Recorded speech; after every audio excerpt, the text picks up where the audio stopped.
Genesis 31. And he heard the words of Laban's sons, saying, Jacob hath taken away all that was our father's, and of that which was our father's hath he gotten all this glory. And Jacob beheld the countenance of Laban, and, behold, it was not toward him as before. And the Lord said unto Jacob, Return unto the land of thy fathers, and to thy kindred, and I will be with thee. And Jacob sent and called Rachel and Leah to the field unto his flock, and said unto them, I see your father's countenance, that it is not toward me as before, but the God of my father hath been with me. And ye know that with all my power I have served your father. And your father hath deceived me, and changed my wages 10 times, but God suffered him not to hurt me. If he said thus, The speckled shall be thy wages, then all the cattle bear speckled. And if he said thus, The ringstraked shall be thy hire, then bear all the cattle ringstraked. Thus God hath taken away the cattle of your father, and given them to me. And it came to pass at the time that the cattle conceived, that I lifted up mine eyes, and saw in a dream, and, behold, the rams which leaped upon the cattle were ringstraked, speckled, and gristled. And the angel of God spake unto me in a dream, saying, Jacob. And I said, Here am I. And he said, Lift up now thine eyes, and see, all the rams which leap upon the cattle are ringstraked, speckled, and gristled. For I have seen all that Laban doth unto thee. I am the God of Bethel, where thou anointedst the pillar, and where thou vowedst a vow unto me. Now arise, get thee out from this land, and return unto the land of thy kindred. And Rachel and Leah answered and said unto him, Is there yet any portion or inheritance for us in our father's house? Are we not counted of him strangers? For he hath sold us, and hath quite devoured also our money. For all the riches which God hath taken from our father, that is ours and our children's. Now then, whatsoever God hath said unto thee, do. Then Jacob rose up, and set his sons and his wives upon camels. And he carried away all his cattle and all his goods which he had gotten, the cattle of his getting, which he had gotten in Paddan Aram, for to go to Isaac his father in the land of Canaan.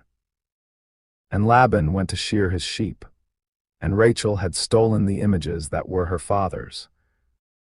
And Jacob stole away unawares to Laban the Syrian, in that he told him not that he fled. So he fled with all that he had.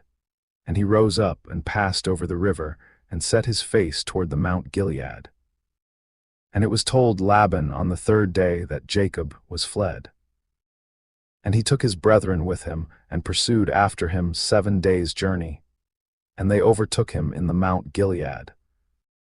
And God came to Laban the Syrian in a dream by night, and said unto him, Take heed that thou speak not to Jacob either good or bad. Then Laban overtook Jacob. Now Jacob had pitched his tent in the mount, and Laban with his brethren pitched in the Mount of Gilead. And Laban said to Jacob, What hast thou done, that thou hast stolen away unawares to me, and carried away my daughters as captives taken with the sword? Wherefore didst thou flee away secretly, and steal away from me, and didst not tell me, that I might have sent thee away with mirth, and with songs, with tabret, and with harp? And hast not suffered me to kiss my sons and my daughters? Thou hast now done foolishly in so doing. It is in the power of my hand to do you hurt. But the God of your father spake unto me yesternight, saying, Take thou heed that thou speak not to Jacob either good or bad. And now, though thou wouldest needs be gone, because thou sore longest after thy father's house, yet wherefore hast thou stolen my gods? And Jacob answered and said to Laban, Because I was afraid. For I said, Peradventure thou wouldest take by force thy daughters from me. With whomsoever thou findest thy gods, let him not live.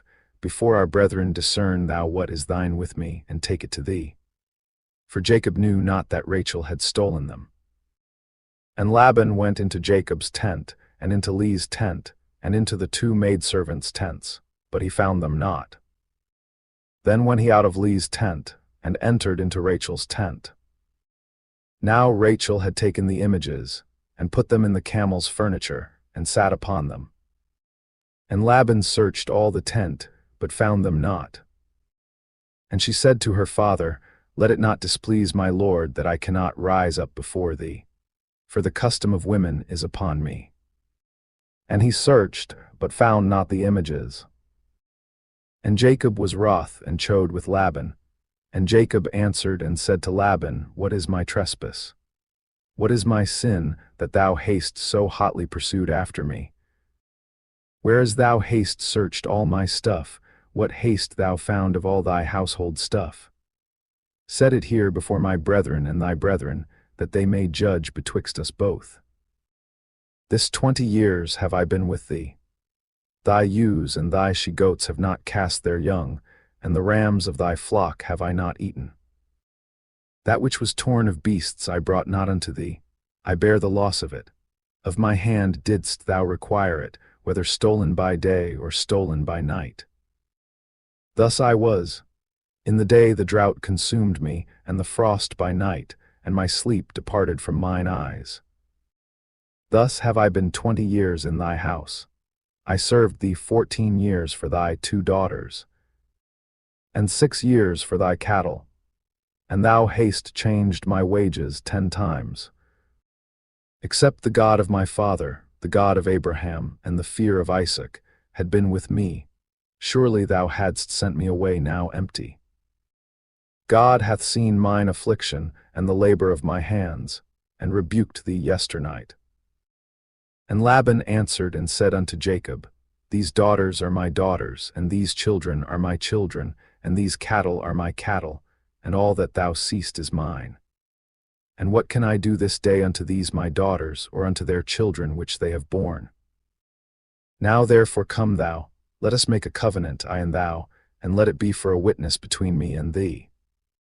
And Jacob took a stone, and set it up for a pillar. And Jacob said unto his brethren, Gather stones. And they took stones, and made an heap. And they did eat there upon the heap. And Laban called it Jegar-sahadutha. But Jacob called it Galeed. And Laban said, This heap is a witness between me and thee this day. Therefore was the name of it called Galeed. And Mizpah, for he said, The Lord watch between me and thee, when we are absent one from another. If thou shalt afflict my daughters, or if thou shalt take other wives beside my daughters, no man is with us. See, God is witness betwixt me and thee. And Laban said to Jacob, Behold this heap, and behold this pillar, which I have cast betwixt me and thee. This heap be witness, and this pillar be witness, that I will not pass over this heap to thee, and that thou shalt not pass over this heap and this pillar unto me for harm.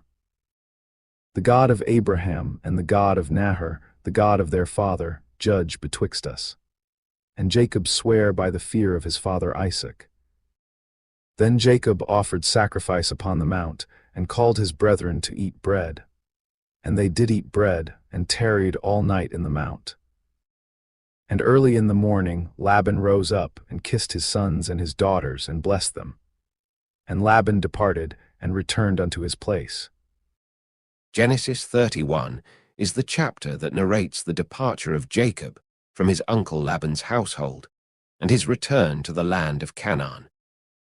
It is a book of beginnings, and the beginnings of God's plan to heal. We see in chapter 30 the 12 sons of Jacob, which soon will become the 12 tribes of Israel.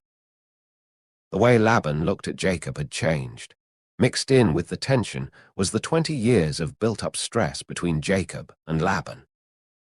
Jacob had to experience 7 years for his first wife of servitude for Laban, and then 7 years of servitude for his real love, Rachel, and then 6 years more for the flocks of sheep and goats to mature before they could journey. Laban does not want Jacob to go. The chapter begins with Jacob hearing that Laban's sons are resentful of Jacob and of his wealth, and also accuse Jacob of taking away God's blessings. Then, when Joseph is born, God tells Jacob to go back to the land of his fathers and promises to be with him.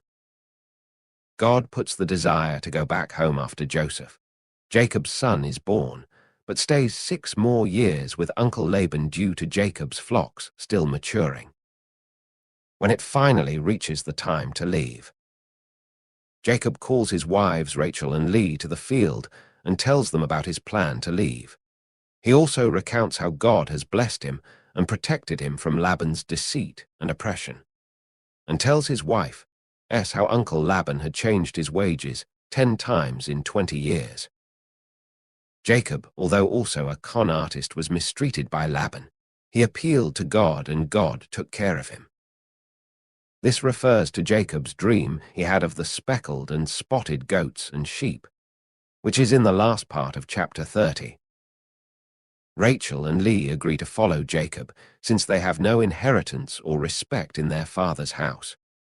Rachel secretly steals her father's household gods before they depart, and tells no one, not even Jacob. What the term household gods refers to is called teraphim. These were statues that resembled people in those days.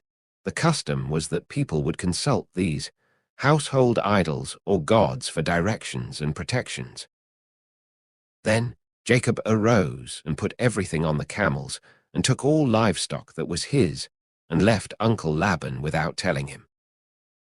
Laban pursues Jacob after he learns on the 3rd day of Jacob's fleeing that he has fled with his daughters, grandchildren, and flocks. God warns Laban in a dream not to harm Jacob or speak good or bad to him. Laban had fully intended to kill Jacob the next morning. However, when God came to Laban in a dream that evening, the voice said to Laban, "Be careful that you speak to Jacob, neither good nor bad." We have now the earthly confrontation. Laban catches up with Jacob on the 7th day at the mountains of Gilead and says to Jacob, "Why did you flee from me separately and steal my daughters? It is in my power to do you harm." Then Laban says, "But Jacob, why did you steal my gods?" Jacob did not know about Rachel and how she went into Laban's house and stole his household gods or idols, and then hid them in secret. Jacob says to Laban, "With whomever you find your gods, let them not live." Rachel put the idol gods of Labaness in a camel's saddle and sat on the saddle in her tent. When Laban searched her tent, Rachel replied she could not get up due to her being her time of the month. When the idol gods were not found in the camp, Jacob was enraged at Laban and rebuked him to his face. "After all the years, I have served you 20 years in all, and you have changed my wages 10 times. Jacob felt justified to rebuke Laban. However, it was not a right justification. Rachel stole Laban's idols, and Jacob did not know about it yet. The Bible says we see through glass darkly. When you judge or rebuke someone, be careful, as in Jacob's case, he did not have all the information. Laban was a mirror to Jacob. When he looked at Laban, he saw himself. He was reflecting what Jacob really was, a con artist. Jacob and Laban make a covenant of peace and set up a heap of stones as a witness and a boundary between them. They call the heap by different names. Jacob called the monument a monument of witnesses. This heap is a witness to you and me. But both mean the heap of witness. They also name the place Mizpah, which means watchtower. Mizpah was a malediction, not a benediction.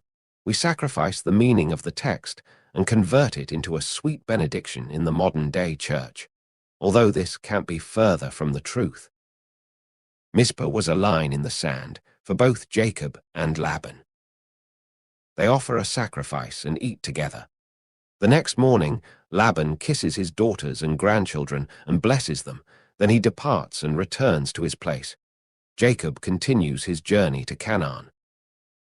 Genesis 31 is a pivotal chapter in the story of Jacob, as it marks his transition from a sojourner in a foreign land to an heir of the promised land.